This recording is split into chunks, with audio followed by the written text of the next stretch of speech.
प्रश्न ये है दोस्तों कि क्या सिर्फ सतयुग में धर्म था या सतयुग में अच्छे लोग थे? क्या कलयुग में सब कुछ उल्टा ही उल्टा होता है?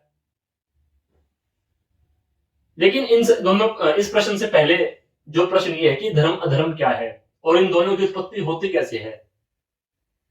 ये वीडियो बहुत ही शॉर्ट होने वाली है क्योंकि इस वीडियो में आपको कोई मैं सबूत नहीं दूंगा, लेकिन वही बातें डिस्कस करूंगा जिसकी सबूत की जरूरत ही नहीं पड़ेगी। वो बातें आप खुद भी समझ पाओगे सुनने के बाद। तो प्रश्न ये कि धर्म क्या है। धर्म का सिंपल सा अर्थ है वो यही है कि अपनाने वाले गुण, जिन गुणों को अपनाने के बाद मैं अपने शरीर में सुख की उत्पत्ति कर सकूं और जिन गुणों को अपनाने के बाद मैं अपने आसपास सुख का वातावरण उत्पन्न कर सकूं, मतलब मेरे कारण किसी को दुख ना पहुंचे वो काम मैं करूं, यही धर्म है। ना मुझे पहुंचे, ना इस शरीर को पहुंचे, ना ही आसपास मेरे समाज को पहुंचे, मेरे किए हुए कार्य से किसी को दुख ना पहुंचे, किसी को भी दुख ना पहुंचे, यही धर्म है। और अधर्म क्या है? अधर्म मतलब वो गुण जिनके कारण मुझे भी, आत्मा को भी और समाज को भी दुख, पीड़ा, दर्द, अशांति, अनाचार ये सब समाज में फैलते हैं, ये है अधर्म।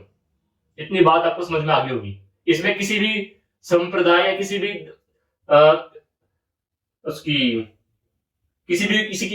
भी संप्रदाय की यहाँ पे कोई आलोचना नहीं है। सिंपल सी बात है, वो काम जिससे सबको सुख मिले वो धर्म, वो काम जिसको करने से सबको दुख हो वो है अधर्म। सिंपल सी बात है। अब आप इन दोनों को कुछ मुझे नाम दे लो, लेकिन है ये। लेकिन अभी धर्म अधर्म कहां से आए? मैं धर्म अधर्म, मैं अच्छे काम करूंगा, बुरे काम करूंगा, ये कब करूंगा और कहां से करूंगा? इस शरीर से तो करूंगा। मतलब मैं किसी की मदद करूंगा वो दो हाथ से करूंगा, किसी को भी बात कहूंगा, अच्छी बातें बोलूंगा, अपने मुंह से कहूंगा, मुख से कहूंगा, किसी के बारे में अच्छा सोचूंगा, अपने मन से सोचूंगा। बस यही तो है। मन से, मुख से और शरीर से, ये तीन साधन है हमारे कर्म करने के, चाहे अच्छे हो या बुरे हो। हम इन तीनों से अच्छे कर्म भी कर सकते हैं और बुरे कर्म भी कर सकते हैं, लेकिन हम वही कर्म कर सकते हैं इन तीनों के कारण, इन तीनों से जो इन तीनों के मैकेनिज्म डेवलप होने के बाद हमें शक्तियां मिली हैं।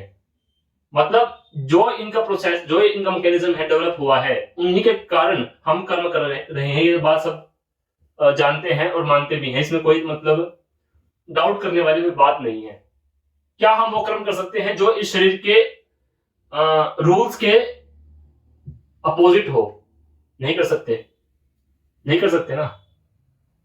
हमारा मन कितनी भी चीजों को सोच सकता है, इमेजिन कर सकता है, कहीं तक भी इमेजिन कर सकता है, ये बात ठीक है, लेकिन कर कैसे रहा है? हमारे अंदर कोई भी थॉट आता है, विचार आता है, वो कैसे आ रहा है? इस मन के मैकेनिज्म के कारण आ रहा है। कि भाई जैसे मैंने कोई फिल्म देखी जिसमें वोलेंस था, जिसमें क्राइम था, जिसमें वल्गैरिटी थी, उसको देखने के बाद मेरे अंदर वही विचार उत्पन्न हुए। कैसे हुए, क्यों हुए? उसने प्रभाव मैंने देखी आंखों से, लेकिन विचार उत्पन्न हुए मन में। और मैं अगर बार बार मैं और उन्हीं चीजों को देख रहा हूं तो मेरे मन में उसी चीज के विचार आ रहे हैं और मेरा स्वभाव उस जैसा ही हो रहा है, वल्गर हो रहा है, वायलेंट हो रहा है। मतलब इन सब चीजों के पीछे शरीर का, मन का मैकेनिज्म काम कर रहा है, ऐसे ही काम करता है।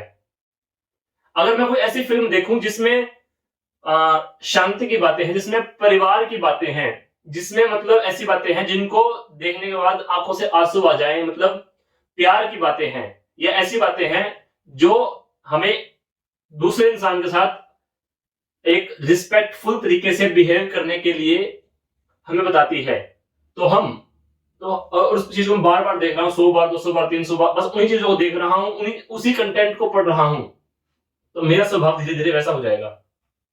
ये सब जानते हैं, इसके लिए किसी सबूत की जरूरत नहीं है। तो ये सब कैसे हुआ? मेरे मन में विचार उत्पन्न हुए उस तरह के। तो विचार क्या मैंने उत्पन्न किए? क्या मैंने कहा था मन को भी उत्पन्न हो जा? मैंने तो सिर्फ उन फिल्म को देखा था आंखों से, विचार उत्पन्न हुए मन में मेरे बिना इच्छा के। हाँ, मैं उन विचारों को कंट्रोल कर सकता हूं, लेकिन जब पहला विचार आया होगा वो अपना भी आया, ये मन का मैकेनिज्म है। तो हम वही कार्य कर सकते हैं जो इस शरीर के अनुरूप हो, जो इस शरीर के रूल्स के अकॉर्डिंग हो। तो ये कहना कि भाई सतयुग था, लाखों साल पहले तो उस वक्त तो सब अच्छा अच्छा था, सत्य था, हर जगह खुशहाली थी, दूध की नदियां बह रही थी। और अब कलयुग है तो सब कुछ उल्टा उल्टा होगा, कुछ मर्जी कर लो, हर जगह अनाचार फैलेगा, अन्याय होगा। सब कलयुग में तो सबके साथ अन्याय ही होता है। कलयुग में तो हर जगह अनाचार ही फैलता है, व्यभिचार ही फैलता है।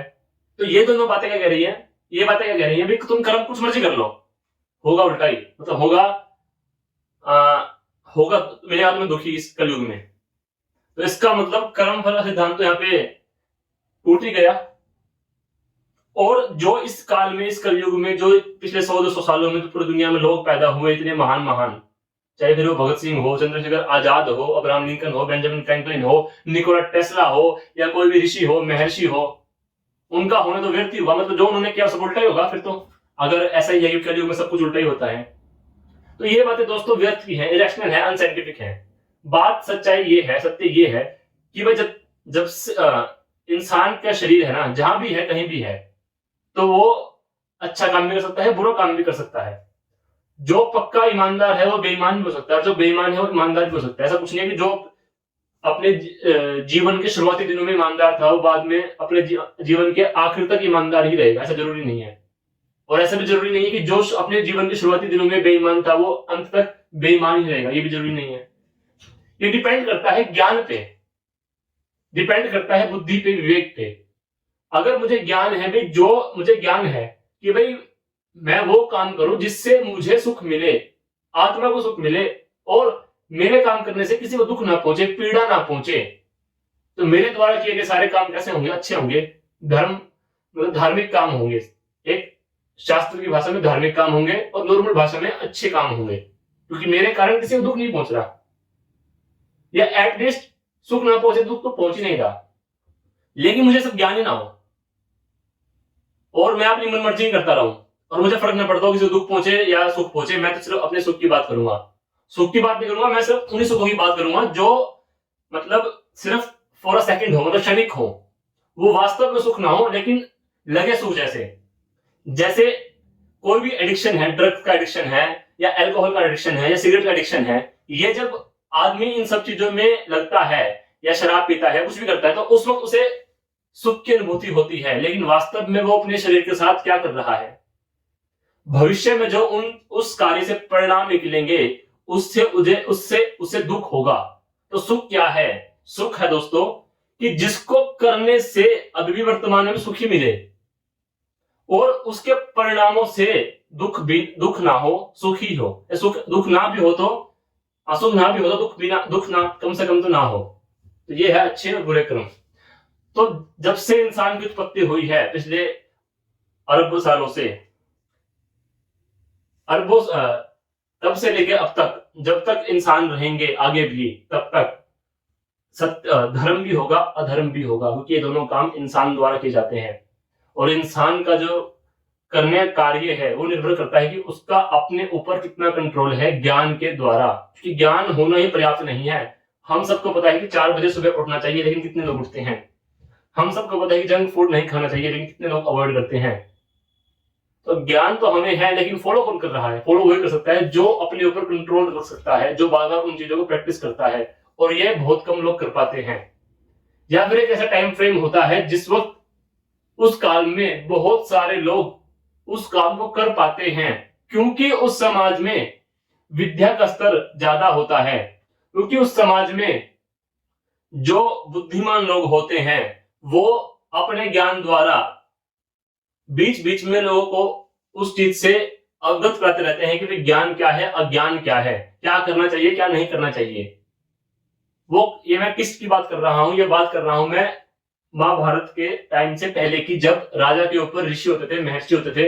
एक धर्म की सभा होती थी जिसमें बुद्धिमान लोग राजा को उल्टे कामों से बचाते रहते थे कि भाई ये काम नहीं करना चाहिए अपने राज्य में, क्योंकि इस बात को सब जानते हैं कि भाई जैसा राजा होगा या जैसा उस देश का प्रधान होगा उसकी प्रजा भी वैसा ही होगी, जैसे उस राजा के चरित्र होगा वैसा ही उस वहां की प्रजा का चरित्र होगा।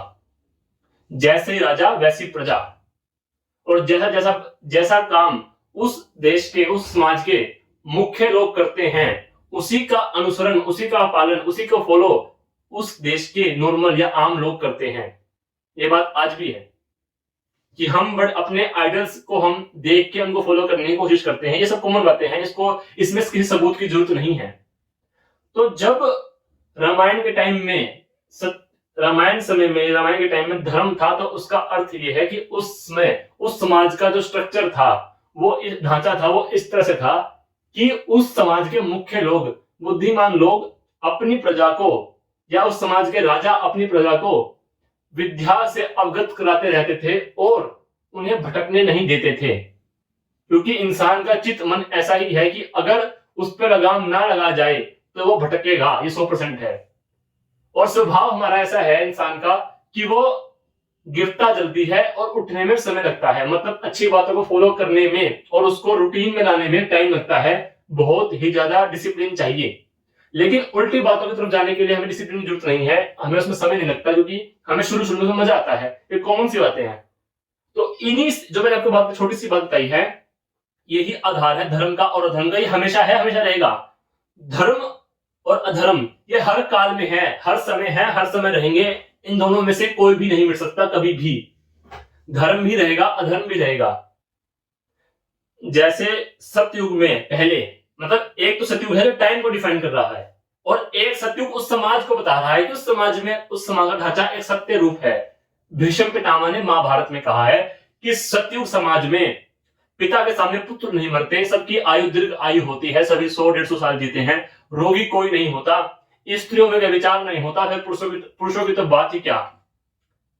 और उन्होंने कहा है कि वो समाज कलयुग है जिस समाज में पिता के सामने पुत्र की मृत्यु होती है, जिस समाज में लोगों की आयु बहुत ही कम होती है, जिस समाज में रोग बहुत ज्यादा होते हैं, वो समाज कलयुग है। क्योंकि वहां व्यभिचार होगा, अन्याय होगा और असत्य ज्यादा होगा। ये हम आज भी देख रहे हैं कि आज हमारा समाज कैसा है। इस बात को बताने की मुझे कोई आवश्यकता नहीं है आपको, आप सब जानते हैं कि आज समाज कैसा है और किस रूप में है। लेकिन मैं समाज को देख के नहीं कह सकता कि इस समाज में सारे बुरे लोग होंगे या कुछ मर्जी कर लो, हर चीज उल्टी होगी। नहीं, इसी समाज में महान विभूतियों ने जन्म लिया है, इसी काल में, इसी कलयुग में महान विभूतियों ने जन्म लिया है। जब मैं बात कलयुग काल की कर रहा हूं तो वो बात मैं टाइम की रिस्पेक्ट में कर रहा हूं, जिसे बांटा गया है एक सरलता के लिए, एक सरलता के लिए। लेकिन जब मैं कलयुग समाज की बात कर रहा हूं तो मैं बात कर रहा हूं उस समाज की दशा की। इन दोनों में अंतर है। तो पिछले 100-200 सालों में या पिछले 1000 सालों में इतने महान लोग उत्पन्न हुए हैं, इतने महान लोग ने जन्म लिया है, तो क्या उन सबका कार्य, उन सबका जो कर्म था वो सब व्यर्थ है? नहीं, व्यर्थ नहीं है। उन्होंने जैसे काम किया उनको वैसा फल मिला। यही बात मैंने पिछले वीडियो में करी थी कि भाई जो ईश्वर है वो किसी को बचाने नहीं आता, किसी के बीच में इंटरफेयर नहीं करता, उसका काम ही नहीं है ये। उसका काम तो है जो हमारे द्वारा कर्म किए गए हैं उनका फल देना। ईश्वर की रचना कोई मर्जी हो, किसी भी देश का हो, किसी भी भाषा का हो, किसी भी संप्रदाय का हो, वो सब एक समान है। जो जैसा कर्म करेगा उसको वैसा फल मिलेगा। अच्छे का फल अच्छा और बुरे का फल बुरा। भारत गुलाम हुआ, 250 साल अंग्रेजों की गुलामी में रहा, उससे पहले बहुत सारे मुगल आक्रांताओं की गुलामी में रहा। उसका कारण यही था कि भगवान ने हमारे ऊपर से अपना आशीर्वाद हटा लिया, या सोमनाथ पर गौरी ने हमला किया, भगवान हमें बचाने नहीं आए। भगवान क्यों बचाने आएंगे? भगवान का काम ही थोड़ी है, भगवान कोई फाइल देकर थोड़ी जो हमें बचाने आएंगे। वो तो हमें अपनी सुरक्षा खुद करनी है ना। यही तो कर्म फल का सिद्धांत है, क्योंकि पृथ्वी कर्म भूमि है इंसानों के लिए। तो भगवान बचाने नहीं आएंगे। दशा हमारी ऐसी क्यों हुई? क्योंकि हम महाभारत के बाद भारतवर्ष में विद्या चली गई और अविद्या धीरे धीरे प्रकट होने लगी। और उसी अविद्या के कारण जो राजा लोग थे वो उल्टी सीधी नीति अपनाने लगे। विद्या का प्रचार होना बंद हो गया, विज्ञान का प्रचार होना बंद हो गया। विज्ञान के आधार पर जो शस्त्र बनते थे महाभारत काल में वो बनने बंद हो गए, और ऐसे ऐसे भारत की दुर्गति होती चली गई। और ये सब बात जानते हैं कि जो बड़ी मछली होती है वो छोटी मछली को खा जाती है, निगल जाती है। सिंपल सी बात है। कमजोर निगला जाता है या कमजोर का शोषण होता है शक्तिशाली के द्वारा। ये संसार में प्रचलित बात है, ये ह्यूमन नेचर है। तो ये इस बात को कंक्लूड करते हैं कि इसमें कोई सबूत मैंने आपको नहीं दिया, कोई रेफरेंस मटेरियल नहीं दिया, लेकिन वही बात बताई जो आप बिना किसी सबूत या बिना किसी जांच पड़ताल के समझ सकते हैं कि भाई धर्म और अधर्म हमेशा है, हमेशा थे, हमेशा रहेंगे जब तक इंसान है, क्योंकि इन दोनों की उत्पत्ति इंसान के शरीर से ही होती है। और ये धर्म से अधर्म कैसे आया? वो इसीलिए आया क्योंकि जब शुरू में धर्म था, लेकिन धीरे धीरे, जैसे मैंने आपको बताया, ज्ञान होना पर्याप्त नहीं, उसको पालन करना भी आना चाहिए। और पालन कब होता है? जब समाज उस तरह से हो कि वो उस समाज में ज्ञान की वृद्धि कराने वाले वो लोग हों कि जो अपनी प्रजा को डगमगाने नहीं देते। और जैसे ही प्रजा डगमगाती है उसमें से कोई ऐसा इंसान उठ जाता है जो बिल्कुल अधर्मी हो, हमेशा उल्टे काम करता हो और कमजोरों को दबाने की कोशिश करता हो। यही कारण था कि विष्णु के समय में हिरण्यकश्यप ने जन्म लिया, राम के समय में रावण था, या श्री कृष्ण के समय में कंस था, दुर्योधन था। उस समय भी धर्म था और अधर्म दोनों थे। लेकिन जब अधर्म हुआ तो उन महान विभूतियों ने उस अधर्म को मिटाया, मतलब उनका नाश किया। वो बैठे बैठे नहीं किया, मंत्र जाप करके नहीं किया, उसके लिए उन्हें परिश्रम करना पड़ा।